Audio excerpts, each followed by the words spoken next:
राहुल गांधी आज पीछे हटने वालों में से नहीं है। राहुल गांधी की प्रेस कॉन्फ्रेंस को सुनिए। आज राहुल गांधी जिनको पप्पू पप्पू लोग कहते थे, आज वही पप्पू भाजपा के लिए और अंधभक्तों के लिए उनका पापा बन गया है। आप ये समझ लीजिए। क्या है राहुल गांधी? राहुल गांधी ने नहीं, राहुल गांधी कौन सा अपमान कर दिया ओबीसी समाज का? अगर आप इतने बड़े हितैषी हैं ओबीसी समाज के, आप दे दीजिए जो नीरव मोदी पैसा लेके भगाए। आपका रिश्तेदार है नीरव मोदी, ललित मोदी आपका। अरे है नीरव मोदी चोर? बताओ, कर लो आप, मेरा क्या करोगे? है ललित मोदी चोर? कोई कह देगा क्या भाई साहब नहीं है क्या ललित मोदी चोर? नीरव मोदी चोर नहीं है। इसे समझाओ जरा चापलूस पत्रकार को। ये दो कौड़ी के जो पत्रकार हैं जो मोदी के यहाँ पर अपना जमीर गिरवी रख के आए हुए हैं। ये देखिए, मैं आपको एक बात बता दूं, जिस तरीके से आज जो स्मृति ईरानी बोल रही हैं, स्मृति ईरानी सवाल का जवाब दें कि जिस टाइम पर गुजरात दंगे हुए तो उस वक्त स्मृति ईरानी ने यह बात कही थी कि नरेंद्र मोदी जी का मुख्यमंत्री बने रहना एक शर्मनाक घटना है और मोदी जी को अपने पद से इस्तीफा दे देना चाहिए, नहीं तो मैं वाजपेयी जी के सामने धरना और प्रदर्शन करूंगी। और आज यही स्मृति ईरानी उन्हीं नरेंद्र मोदी जी की पार्टी से नेता, मंत्री और सांसद बन के बैठी हुई हैं। तो इन लोगों की कोई आइडियोलॉजी, कोई विचारधारा नहीं है। मैं आपको बता दूं, ये पहले तो कश्मीर के लोगों को अलगावादी बोलते हैं, फिर उन्हीं अलगावादी के साथ में यानी महबूबा मुफ्ती के साथ में मिलकर ये लोग सरकार बनाने का काम करते हैं। आज बाबा साहब भीमराव अंबेडकर के बनाए हुए संविधान के द्वारा इस देश के लोग चैन से सुकून की जो थोड़ी बहुत सांस ले पा रहे हैं ना, वो सिर्फ एक संविधान की देन है, जिसकी वजह से आज देश के लोग चैन की सांस ले पा रहे हैं।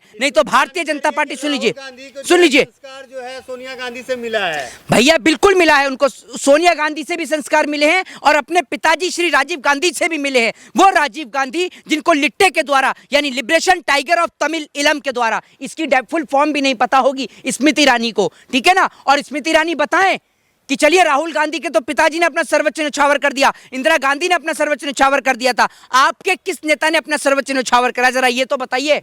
आपके, अरे मोदी जी ने कौन सी कुर्बानी दे दी? कौन सी कुर्बानी दे दी? मोदी जी तो किसान के बच्चों की कुर्बानी दिलवा रहे हैं, उधर जवानों की कुर्बानी हो रही है, किसान खेत में मर रहा है, जवान बॉर्डर पे मर रहा है। मोदी जी ने कौन सी कुर्बानी दे दी? जरा हमें भी तो बताएं। इसके लिए काम करते हैं सिर्फ। क्यों आप मोदी जी के बेडरूम की वो करते हैं क्या, चपरासीगिरी? आपको कैसे पता है मोदी जी नहीं सोते? क्यों मोदी जी आप जब सोते हैं तो आप मोदी जी को लोरी आप सुनाते हैं क्या? आपको कैसे पता है कि मोदी जी नहीं सोते? अरे आप कह रहे हैं मोदी जी अभी सोते नहीं है, आप देखते हैं मोदी जी के पिए हैं क्या?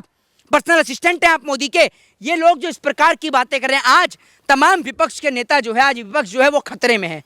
एक और अखिलेश यादव को, असदुद्दीन ओवैसी को ज्ञान वापी के मामले में नोटिस आता है। दूसरी ओर आदित्य ठाकरे को, उद्धव ठाकरे को और संजय राउत को, इनको हाईकोर्ट के द्वारा जो है वो सम्मन जारी किया जाता है। तीसरी ओर आपने देखा ही कि राहुल गांधी की संसद की सदस्यता भी चली गई, उनके घर का भी, उनको खाली करने का भी नोटिस आ गया है। लेकिन राहुल गांधी जो हैं वो अभी भी हार नहीं मान रहे हैं और हार मानेंगे भी नहीं, क्योंकि राहुल गांधी बिल्कुल जाएंगे भाई साहब। इस देश के लिए जेल जाएंगे तो जेल जाना पड़ा तो जेल जाएंगे। राहुल गांधी आज पीछे हटने वालों में से नहीं है। राहुल गांधी की प्रेस कॉन्फ्रेंस को सुनिए। आज राहुल गांधी जिनको पप्पू पप्पू लोग कहते थे, आज वही पप्पू भाजपा के लिए और अंधभक्तों के लिए उनका पापा बन गया है। आप ये समझ लीजिए। आज वो व्यक्ति जेल जाने के लिए तैयार है, सिर्फ इसलिए कि आज उसको लोकतंत्र को, डेमोक्रेसी को बचाना है। और इस देश के अंदर ये जबान मेरी नहीं, ये जबान शहीद आजम भगत सिंह की थी। उन्होंने कहा था कि इस देश के अंदर इंकलाब की जब चिंगारी गूंजती है तो भगत सिंह एक नहीं, 1 करोड़ नहीं, 10 करोड़ नहीं, 100 करोड़ भगत सिंह पैदा होते हैं वही इस देश के अंदर। अरे मैं आपको भाई बता रहा हूं, सुन लीजिए। भगत सिंह क्या, राहुल गांधी क्या है? राहुल गांधी क्या है ये बताइए ना आप मुझे। क्या है राहुल गांधी? राहुल गांधी ने नहीं, राहुल गांधी कौन सा अपमान कर दिया ओबीसी समाज का? अगर आप इतने बड़े हितैषी हैं ओबीसी समाज के, आप दे दीजिए जो नीरव मोदी पैसा लेके भगाए। आपका रिश्तेदार है नीरव मोदी, ललित मोदी आपका। अरे है नीरव मोदी चोर? बताओ, कर लो आप, मेरा क्या करोगे? है ललित मोदी चोर? कोई कह देगा क्या भाई साहब नहीं है क्या ललित मोदी चोर? नीरव मोदी चोर नहीं है। इसे समझाओ जरा चापलूस पत्रकार को। ये दो कौड़ी के जो पत्रकार हैं जो मोदी के यहाँ पर अपना जमीर गिरवी रख के आए हुए हैं, ये कहते हैं अरे नीरव मोदी ने देश के लोगों को कंगाल कर दिया, ललित मोदी ने देश के लोगों को कंगाल कर दिया। अपमान सभी मोदी समाज के लोगों का नहीं है, सभी मोदी समाज के पांचों उंगलियां जैसे। अरे चुप रहिए, मुंह बंद रखिए। अरे चुप, मुंह बंद रखिए। लेकिन एक मोदी है जिसका नाम है श्री नरेंद्र मोदी, उसने देश को संवार दिया है। कौन सा? एक मिनट, कौन सा देश को संवार दिया? कौन से देश को संवार दिया, जरा ये बताइए। देखिए डंका बजता है पूरे विश्व में। एक मिनट, अब सुनिए। ये इतने अपना जमीर गिराऊ पत्रकार है, कितने विदेश घूम के आया भाई? तू बता, कितने विदेश घूमे? आप पत्रकार से तूता करके अरे भाई कितने देश घूमे हैं? अरे मेरे को कांग्रेस पार्टी ने, तुम्हें भाजपा यही सिखा के भेजती है क्या? मोदी जी ने घुमाया होगा तुम्हें, कितने विदेश घुमा दिए? जरा सवाल का जवाब दो। कितने अरे यही मत करो, कितने देश का दौरा करके आए हो आप? बताइए जनाब, दीजिए ना जवाब। हो गए गूंगे ये? कि विदेश जाएंगे देश का अपमान करेंगे। अब पहले अपने सवाल का जवाब नहीं दोगे। दूसरी बात ये, नरेंद्र मोदी जी क्या क्या कह के आए विपक्ष के लिए, विदेश में जाकर पहले देश के लिए, वो नहीं सुनेंगे? उस टाइम पे कान में आपके फेविकॉल फंस गया होगा, है ना? तब नहीं दिखता आपको। जब नरेंद्र मोदी बोले तब इनको नहीं दिखेगा। भाजपा वाले करें तो डांस और दूसरा करें तो मुजबरा। नरेंद्र मोदी सदन में खड़े होकर, अरे चुप रहो, नरेंद्र मोदी खड़े होकर सदन में जब बोलते हैं रेणुका चौधरी को सुपर ने कहा, ये सही है? सही है? बोलिए ना। उन्होंने कब कहा है? अरे वाह, ये देखिए, ये होता है भाजपा कार्यालय से पढ़ा लिखा पत्रकार। इसका नाम है जाहिद, ये डेली हिंद का पत्रकार है। ये होता है भाजपा कार्यालय की ट्रेनिंग का नतीजा। ये है जनाब नतीजा। शेर के पीछे अरे शेर, ये देखिए, हमने तो इंसान को वोट दिया था, वो शेर है?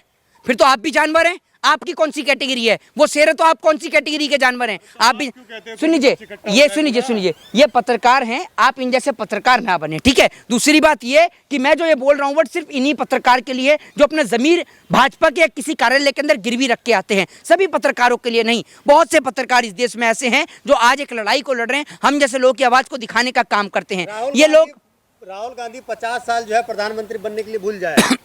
अच्छा, मोदी जी रहेंगे भैया। अभी तक तो मैंने ये देखा है कि जो जिसके तहत राहुल गांधी की सदस्यता रद्द हुई, वो सिर्फ 6 साल तक चुनाव नहीं लड़ सकते। ये पत्रकार नया ही लेके आया है। ये भाजपा कार्यालय आरएसएस वाले ने रात को बताया कि आपको नया कॉन्स्टिट्यूशन आपने मंच बनाया है। नहीं चुनेगी। अच्छा, कौन सा सर्वे कराया आपने? कौन सा सर्वे कराया?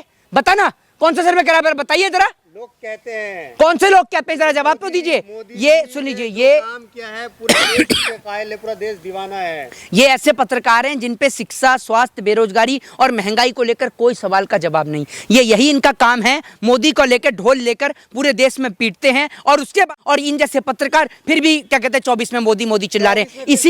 इसी को बेशर्मी कहते हैं और इसी को बेशर्मियत की हद कहते हैं, जो ये सारी क्रॉस कर चुके हैं इन जैसे पत्रकार। ऐसे पत्रकार आपको सड़क पर, चौराहे पर और आज आपको खासकर नेशनल मीडिया पर दिया जाएंगे। ये खुलेआम इस तरीके का जहर पेश कर रहे हैं देश के अंदर कि इन लोगों को सुनना और आप ये समझ लीजिए अपने आपसी संबंध को खराब करना। आगे से कोर्ट में जो है, सुप्रीम कोर्ट में जो है, राहुल गांधी को कुछ राहत मिलेगी?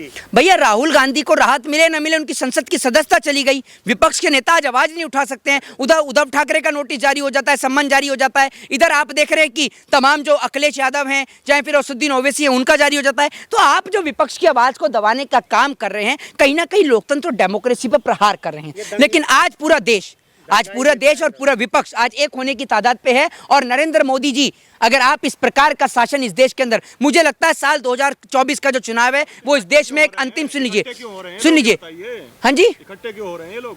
वो इसलिए हो रहे हैं क्योंकि पूरे विपक्ष को, अरे अकेले लड़ने का दम। एक बात आप मुझे बताइए, नरेंद्र मोदी की तरह जमीर नहीं गिरा रखा कि उधर महबूबा मुफ्ती को अलगावादी बताएं और उसी अलगावादी के साथ सरकार बना ले। बलात्कारी कुलदीप सिंह सेंगर इन्हीं की पार्टी का एमएलए है, जिसको आप जैसे दलाल पत्रकार समर्थन करने का काम करते हैं। अपने जमीर से ऊपर उठिए और अपने जमीर से सवाल करिए। जय हिंद, जय भारत, वंदे मातरम।